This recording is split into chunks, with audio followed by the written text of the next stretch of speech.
Olá, vamos falar de Brasil e Camarões. No último vídeo eu te falei que o Brasil teria dois comportamentos a apresentar. Ou jogaria muito bem ou entraria de novo no estado de relaxamento. O Brasil jogou muito bem, mas começou o jogo um pouco estressado. Entretanto, dois jogadores têm a capacidade de estabilidade, o que o resto do grupo não tem. Somente dois meninos apresentam essa estabilidade. Um é o Neymar e outro é o Davi Luiz, que doravante vou chamar Davi Luz, porque o menino tem uma capacidade muito grande de ficar erguido na sua motivação. Ora, mesmo o Neymar estando um pouco aflito, a capacidade dele é tão grande, técnica e de talento, que a motivação não o consome de todo, não tira totalmente o brilho dele. E ele logo acha o pé da motivação, ele logo acha a ideal e faz o gol. Fazendo gol, toda a equipe entra no tônus adequado, perde aquela excitabilidade inicial, porque aquilo é um suspiro, é um respiro a mais. Eu posso, com um gol já marcado, eu posso dar uma pequena relaxada. Como o estresse está muito grande, eu relaxando um pouco, eu entro no ideal. Bom, o resto do time, a maioria dos meninos não apresentam estabilidade emocional. E nisso o técnico não tem controle. Ele pode ter controle técnico, tático, mas o controle da emoção de cada indivíduo ele não tem. Por exemplo, do Hulk. O Hulk então já falou numa determinada entrevista que pode errar bastante nos treinos para não errar no jogo. É óbvio que então você percebe que isso é um fragmento de perfeccionismo que tem na personalidade dele, onde ele se exige, onde ele não suporta os erros ou se cobra muito em relação aos erros. Por isso ele perde aquela bola praticamente lá na boca do gol.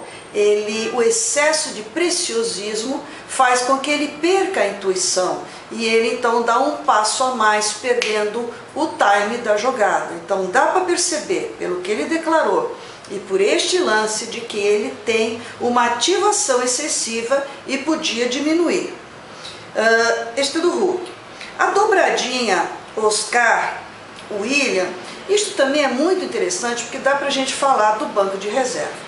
O banco de reserva é sempre ouro em pó. Por quê?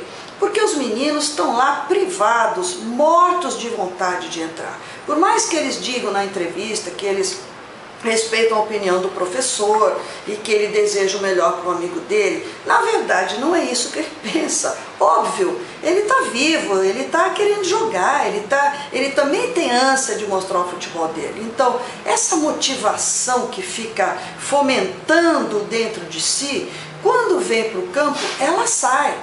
Então, sempre o banco é muito rico. E neste caso, quando o Willian substitui o Oscar, óbvio que o Oscar vai para o banco e essa motivação volta, porque ele quer reaver o lugar dele, ele quer tomar novamente a titularidade dele. E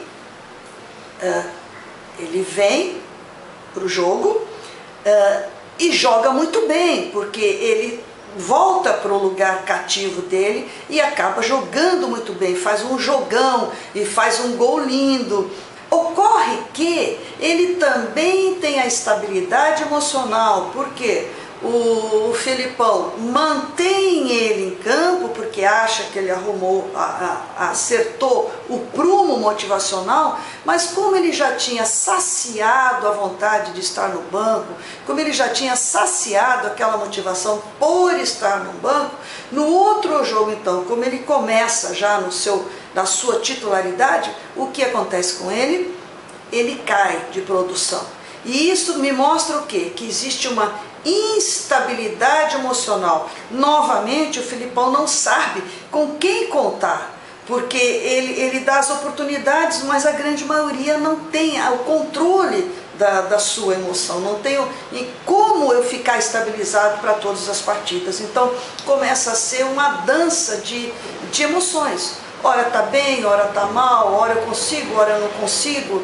Então, neste último jogo, ele coloca o Fernandinho, que é banco, e o Fernandinho está fomentando para entrar em jogo, e quando entra, está num calibre muito bom de motivação e também faz o gol. Então vamos dizer agora que para o próximo jogo, se o Fernandinho conseguir a estabilidade, fizer um jogo muito bom, então ele também começa a confirmar que tem estabilidade. Então aí seria Davi Luz, Neymar e Fernandinho. Só que nós vamos comprovar isso nesse próximo jogo. Com o Chile, se ele não conseguir manter a estabilidade do último jogo, então volta novamente mais um jogador que tem a dança da instabilidade. Não preciso te dizer que todos são exímios jogadores, eu estou falando unicamente no grau de motivação, não há nenhuma crítica particular a ninguém. E o mais interessante, lógico, em motivação, aquele que é um prato cheio para a gente falar, é o Fred. Porque o Fred usa a expressão desencantei. Se ele usa essa expressão desencantei, isso significa que ele diz a ele mesmo que está encantado. Ou seja, ele não consegue jogar bem. Diz ele na entrevista que não era o gol que estava faltando para ele, mas o jogar bem da equipe. Bom, o grande passe que o Davi Luz dá para ele faz com que ele tenha a possibilidade de fazer o tão sonhado lance que ele estava se cobrando nos jogos anteriores e marca um gol. Mas eu quero te dizer uma coisa aqui. O lance motivacional do Fred, um grande lance motivacional do Fred, foi o Neymar. Então não basta ele jogar bem, ele ainda está servindo de psicólogo para os meninos. Porque veja bem, quando o Fred acredita que ele está numa fase encantada, então você vê que são crenças muito enfraquecidas e muito de menino, né? Uma crença de menino, achar que você está numa fase ruim, que você encanta, que você tem que desencantar. É uma forma de pensar de um menino. E o Neymar, o que faz?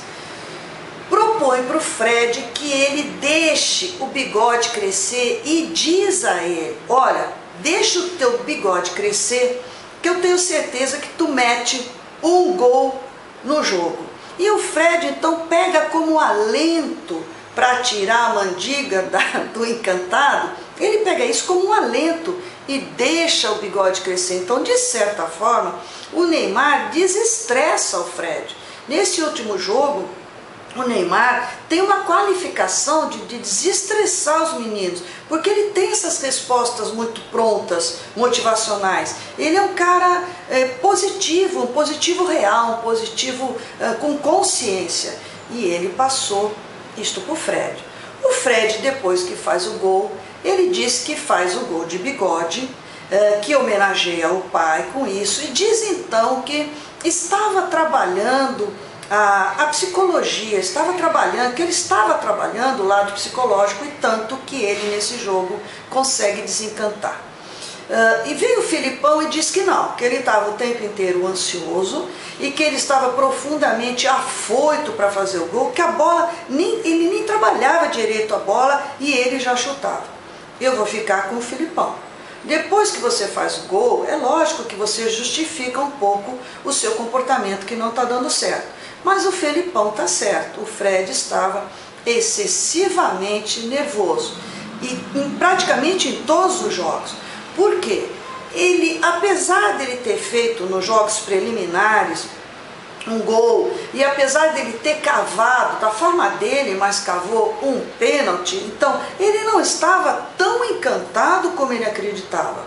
Só que ele estava focado na produção do gol, na produção de jogar bem, e ele esqueceu esses lances que de certa forma favoreceram a seleção. Porque são dois lances muito ricos, um cavando um pênalti e o outro fazendo um jogo nas preliminares, o que mostra que ele não estava encantado. Então, por que que ele fica com a mente voltada para isso? Porque ele esqueceu, ou esqueceram de mostrar a ele que ele não estava tão encantado. Então ele está se autoiludindo, ele está se autossugestionando. O que é uma pena, porque ele já deveria estar produzindo muito mais. Bom, diz ele também que a carga estava pesada. E isso significa o quê? Que se a carga estava pesada, ele estava se cobrando alto. Então, ele esqueceu os lances bons, ficou só com aquilo que ele não podia fazer e entrou num estresse demasiado em seu corpo, e estressado você não joga. Eu vou agora então terminar este papo e mostrar para vocês o que faz o estresse no jogo, o que faz o estresse no cerebelo do jogador, e para isso eu vou fazer 2 desenhos rudimentares, porque não é a minha, mas só para que você possa entender.